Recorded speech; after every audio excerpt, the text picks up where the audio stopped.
Today on the other Bible.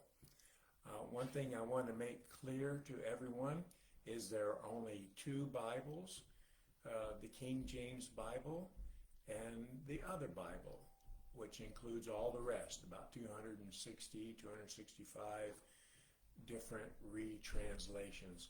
And when I say retranslations, that's exactly what I mean. I'm going to read you the cover page from a New American Standard Bible. This is what it says.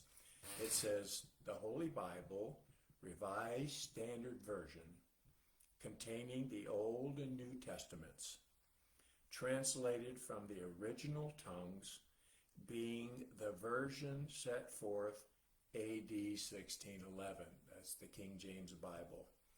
Revised 1881 to 1885 and 1901. The first revision was an English revision, the Revised Standard. The 1901 is the American Standard, which was revised again in 1952. This is what the cover page says. Compared with the most ancient authorities and revised." Now we're going to talk about those ancient authorities because one of the criticisms of the King James Bible is they did not use ancient authorities. They used some early manuscripts. And when I say early manuscripts, they used later ones, or they didn't use the oldest. When they say the oldest is the best, they say they didn't use the oldest. But we're going to show you today that they did. The King James did use the oldest. Luke 2:14. Luke 2:14. We'll start there. And I have several.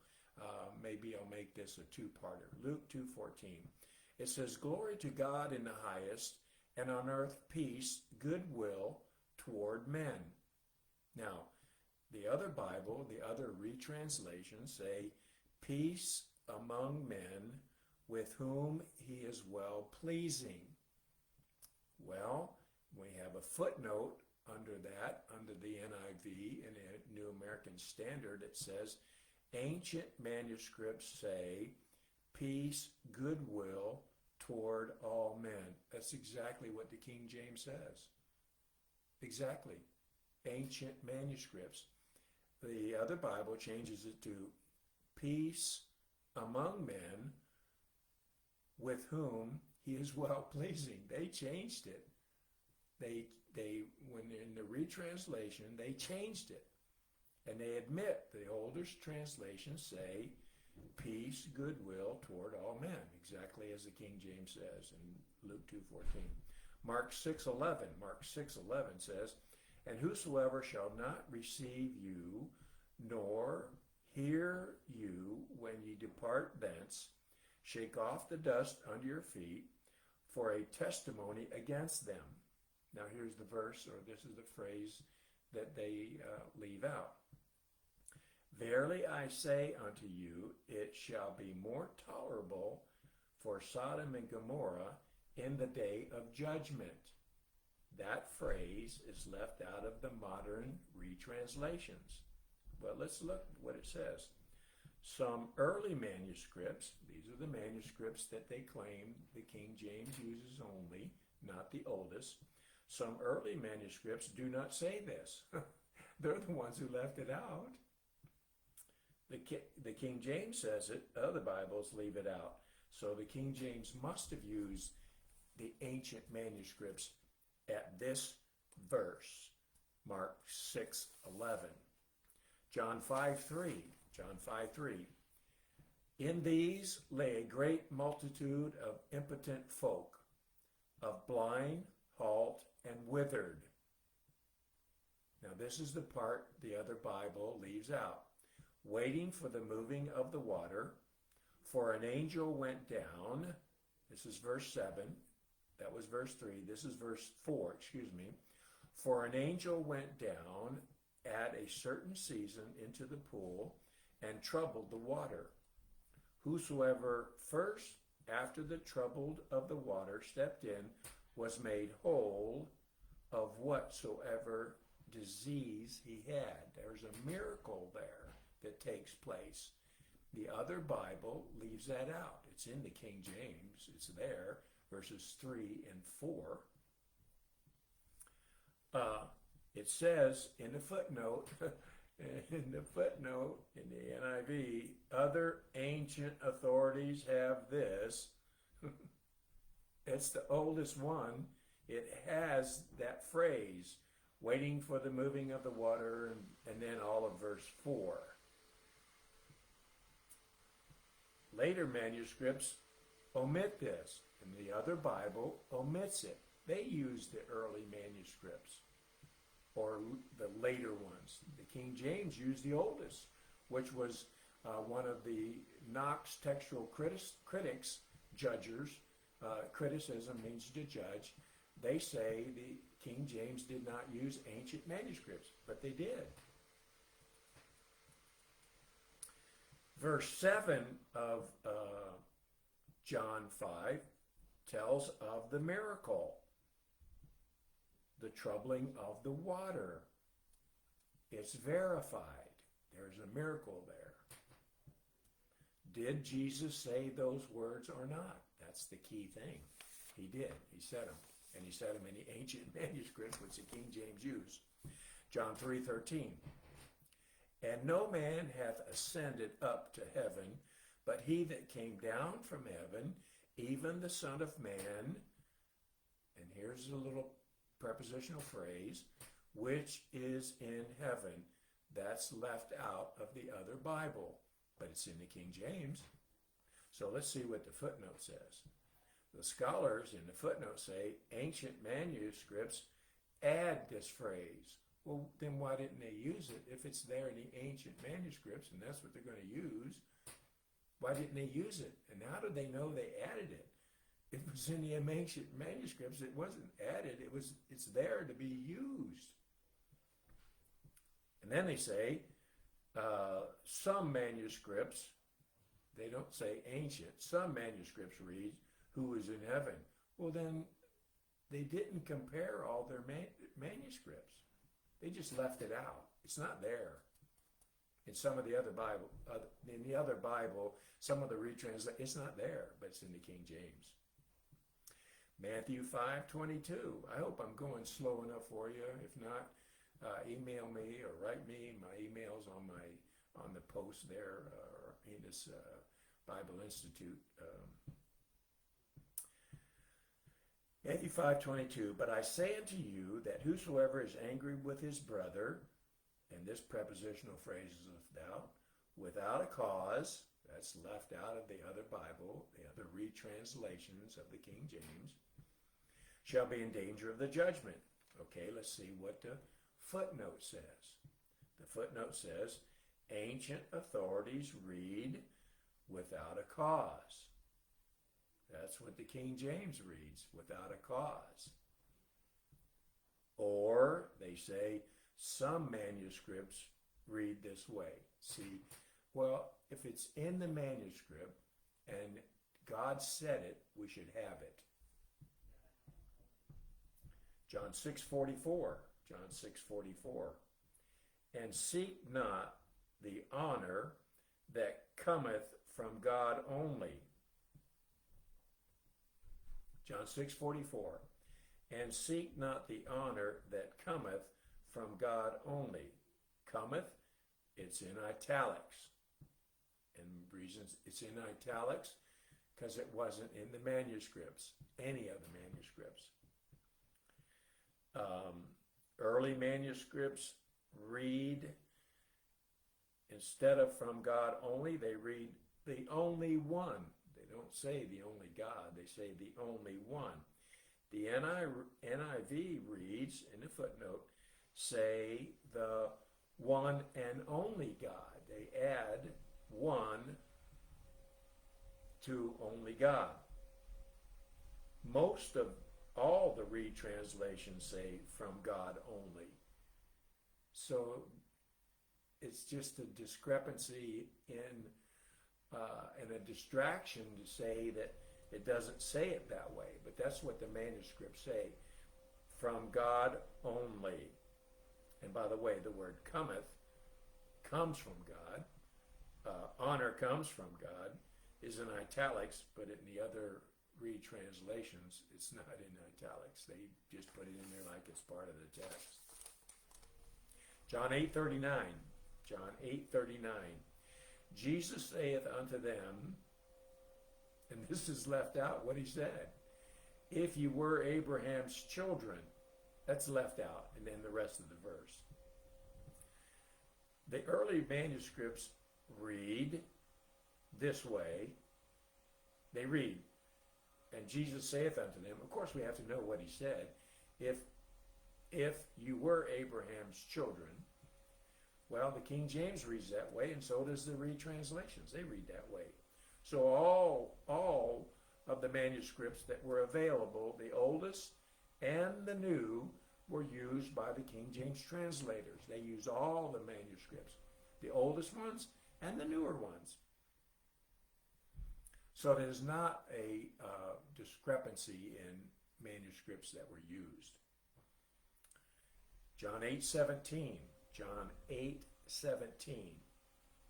Midway through the verse, but I say, the Father that sent me. Ancient manuscripts read the Father or Father. It's just like the King James says. The retranslations, they read the same way. The Father. The Father. But I and the Father.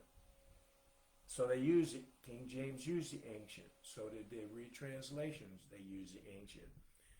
The Revised Standard reads, he, not God. He, or not Father. He. They leave out Father.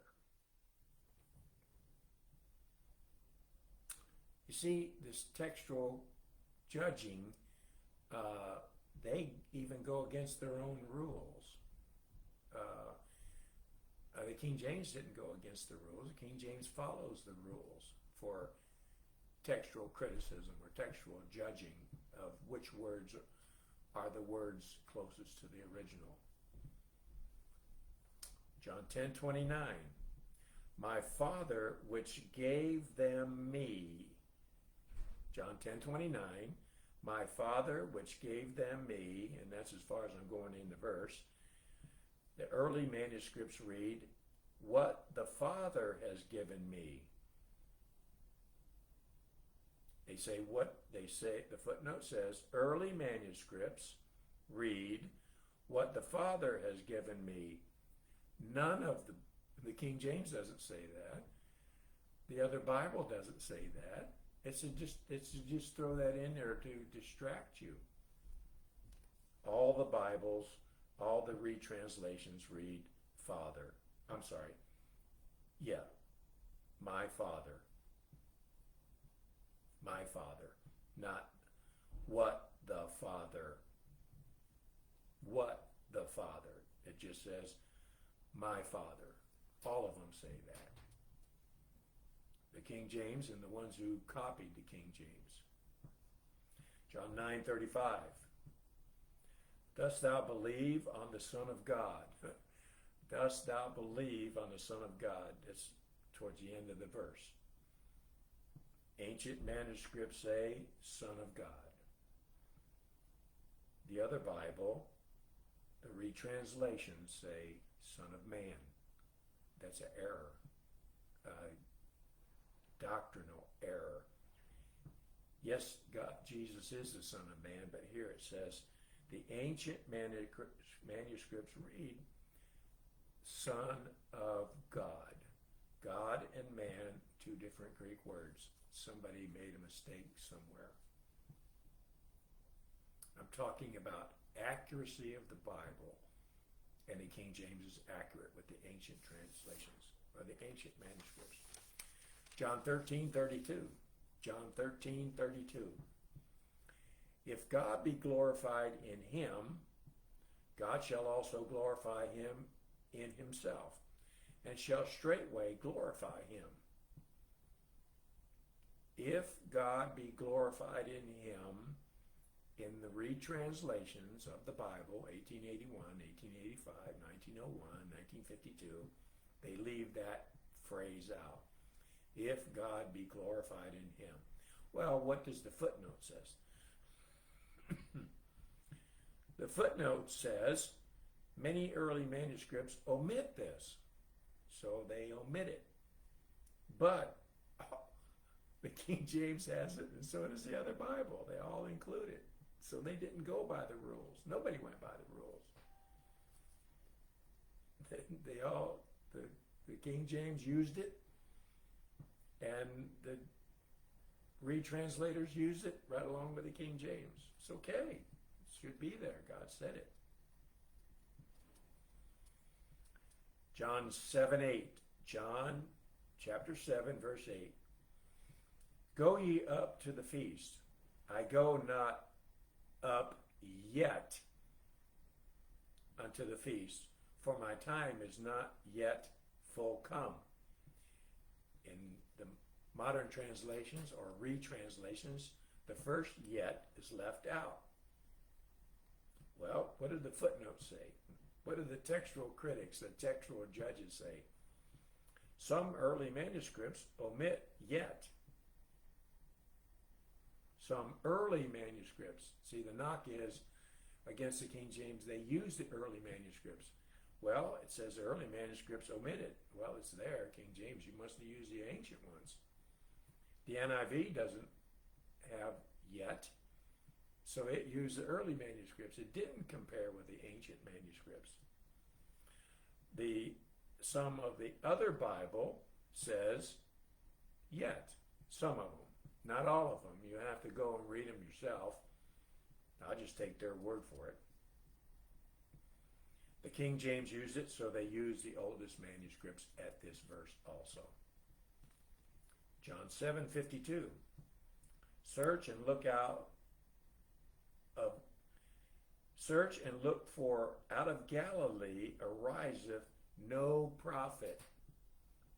The key thing here is ariseth no prophet. Early manuscripts, which the textual critics say the King James uses only the early ones, they don't use the ancient ones. Well, the early manuscripts say the prophet.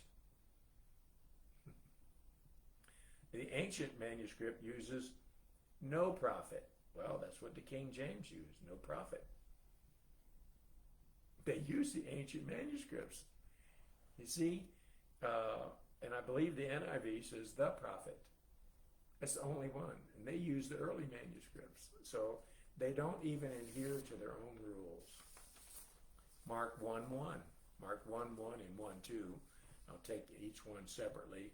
Mark 1:1 says the beginning of the gospel of Jesus Christ, the Son of God.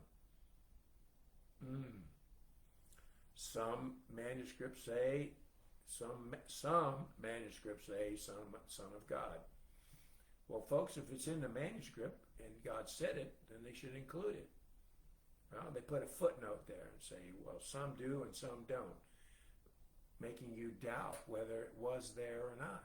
Well, King James puts it in there with no footnote. The New American Standard puts a footnote, says some do and some don't. Some say it, some don't. NIV. In other words, they're drawing attention to maybe it's there and maybe it's not. Maybe you don't have all of God's words. That's what textual criticism does.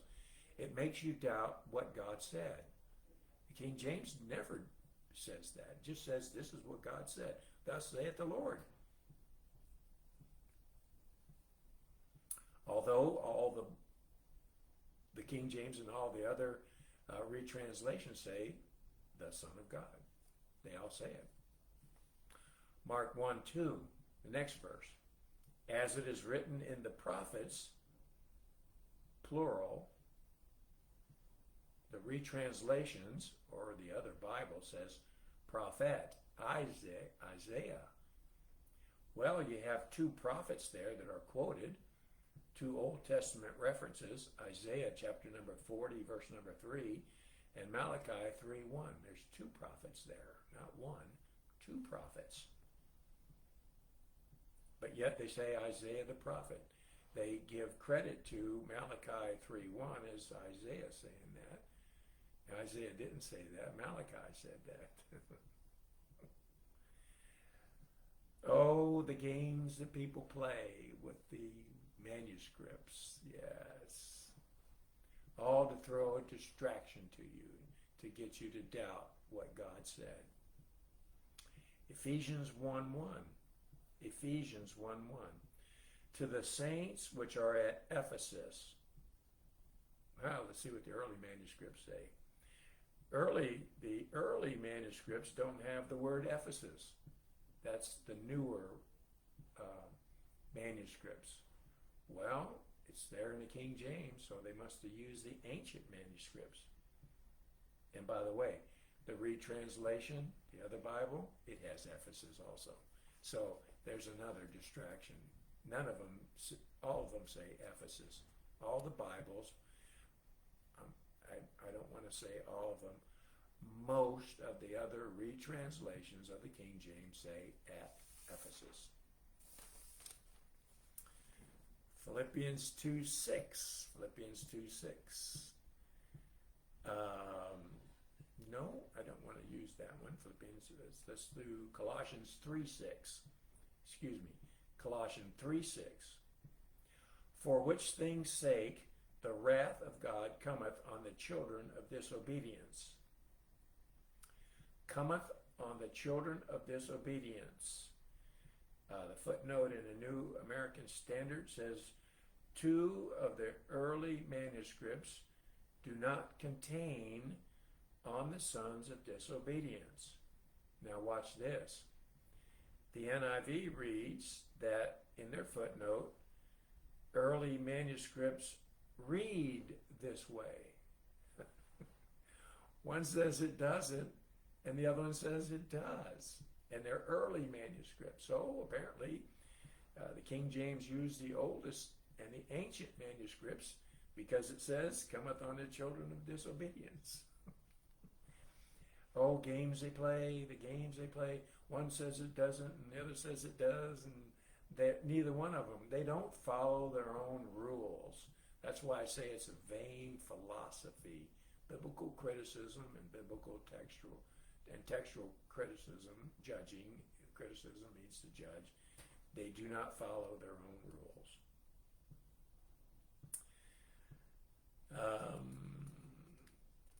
Let's see.